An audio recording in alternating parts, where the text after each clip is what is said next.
semua, nama saya Juliana. Saya mahasiswa semester 6 jurusan akuntansi di Universitas Internasional Batam. NPM saya 1742060. Di sini saya akan membahas tentang hasil dari ujian tengah semester atau UTS mata kuliah etika profesi yang telah saya laksanakan pada hari Selasa 7 April 2020. Jadi pada soal mata kuliah etika profesi ini kami diberikan 2 studi kasus dan diminta untuk menjawab 4 pertanyaan ini. Yang pertama yaitu discuss and explain the fundamental principle of each case. Yang kedua yaitu discuss and explain the considerate of fact or truth for each case. Di mana A-nya identify relevant fact, B identify affected parties, C who should be involved in the resolution. Kemudian soal yang ketiga, discuss and explain what possible cause of the action for each case as you are the accountant. Dan yang keempat atau soal terakhir, share your opinion regarding each case that you have read it. Jadi saya akan memulai dari kasus pertama. Kasus pertama itu topiknya fraud in financial reporting system atau kecurangan di sistem pelaporan keuangan. Yang nanti soal bisa teman-teman lihat di layar yang ada di video ini.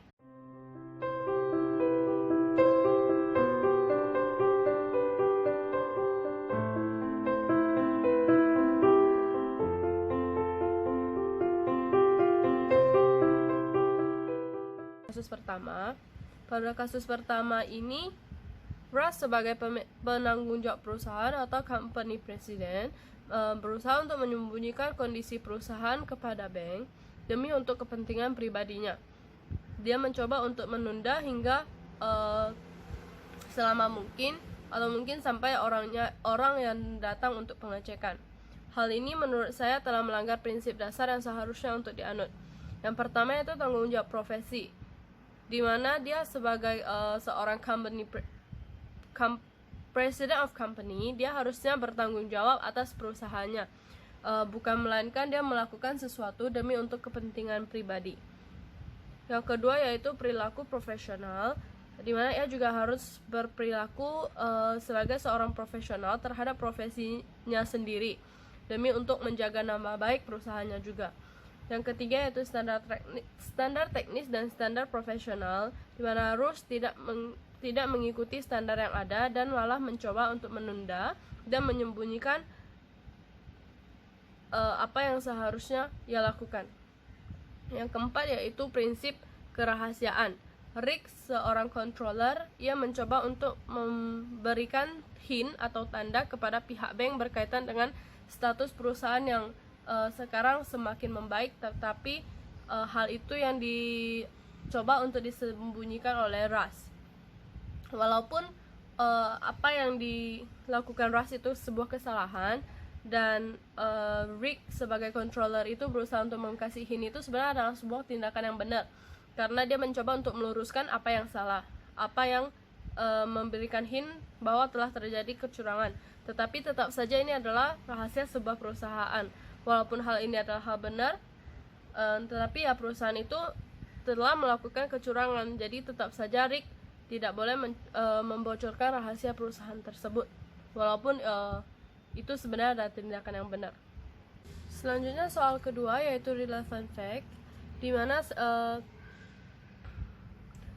menurut saya ada 2. Yang pertama yaitu perusahaan mengalami kekurangan kas dan penurunan penjualan yang sangat drastis.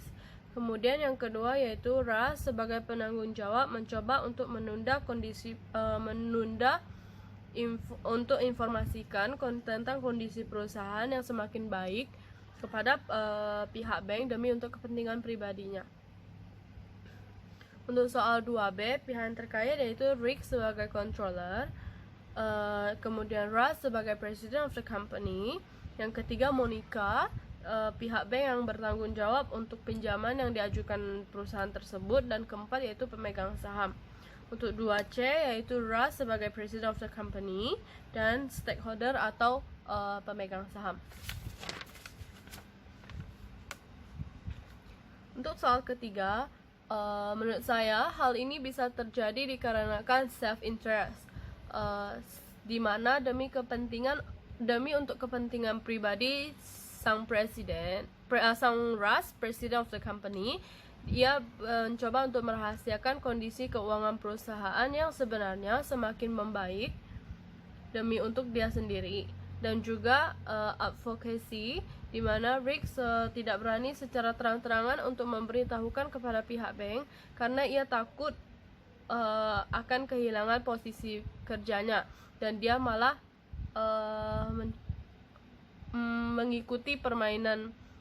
mengikuti arahan Russ dan mencoba untuk mendapat kepercayaan dari Russ. Kemudian nomor 4, menurut saya posisi Rick itu sangat rumit, benar-benar sangat rumit, dikarenakan ia serba salah untuk melakukan apa yang seharusnya ia lakukan. Dia mengetahui kecurangan perusahaannya, tetapi dia tidak bisa memberitahukan fakta itu demi untuk pekerjaannya, karena kalau misalnya dia membocorkan keadaan yang sebenarnya, bermungkinan sangat besar ia akan kena pecat dari atasannya. Tapi jika tidak membocorkan rahasia perusahaan tersebut, tentunya itu dia bermasalah dengan dirinya sendiri karena dia turut mengikuti melakukan kecurangan. Kemudian jika Rick berusaha untuk membujuk Russ, president of the company, juga belum tentu Russ akan mendengarkan opini Rick yang hanya sebagai seorang controller.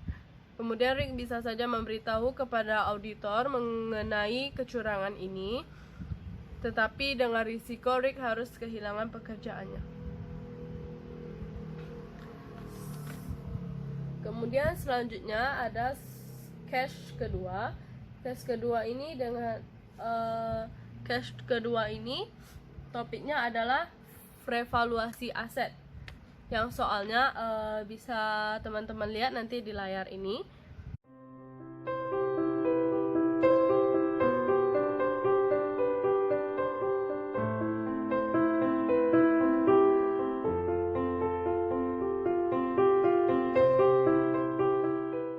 Karena intinya kasus ini itu seorang controller yang mengetahui kalau misalnya mereka ada persediaan yang sudah sangat lama sekali menumpuk di gudang,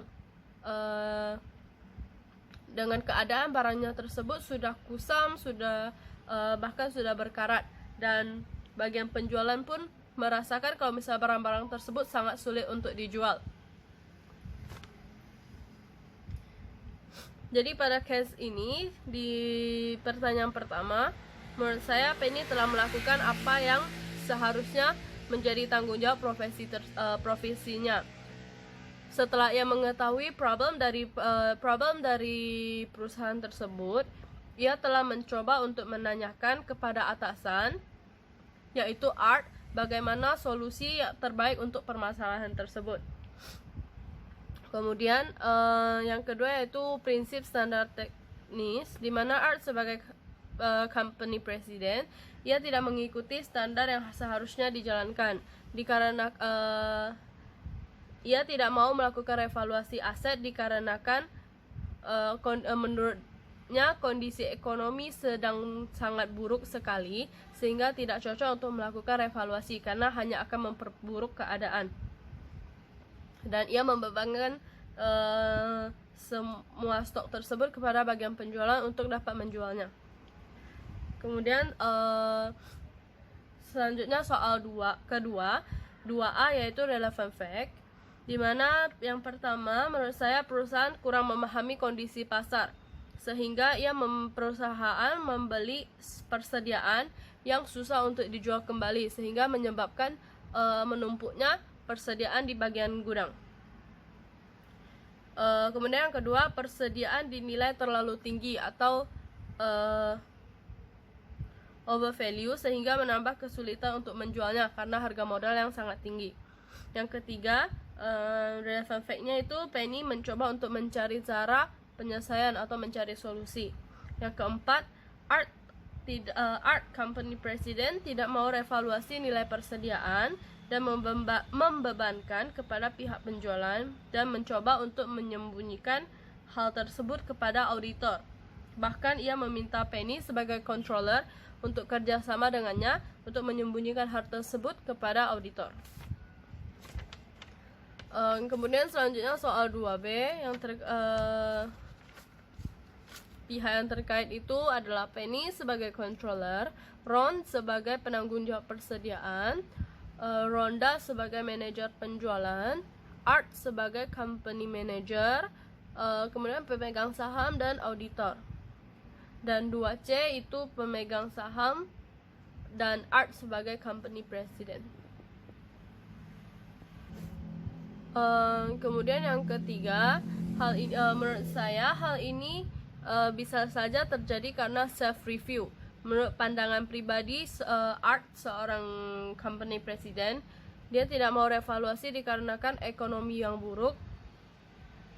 Tidak mau revaluasi dikarenakan ekonomi yang buruk itu akan lebih baik, karena jika revaluasi tentunya akan menimbulkan biaya yang dimana akan memperburuk ekonomi yang sedang buruk ini.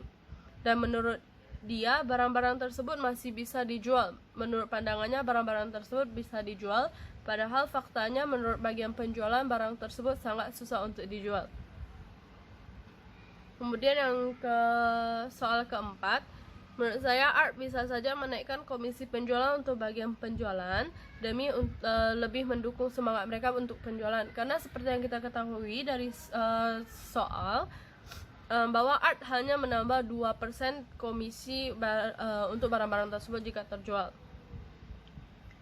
Dan yang Penny bisa saja memberitahukan kepada auditor dan tidak kerjasama dengan Art untuk menyembunyikan, dan dia bisa memberitahukan kepada auditor, tetapi ya dengan risiko kalau misal dia mungkin saja kehilangan pekerjaan tersebut karena dia tidak mengikuti apa keinginan dari atasannya itu. Baiklah, sekian pembahasan dari hasil jawaban dari ujian tengah semester atau UTS mata kuliah etika profesi saya. Terima kasih atas perhatiannya.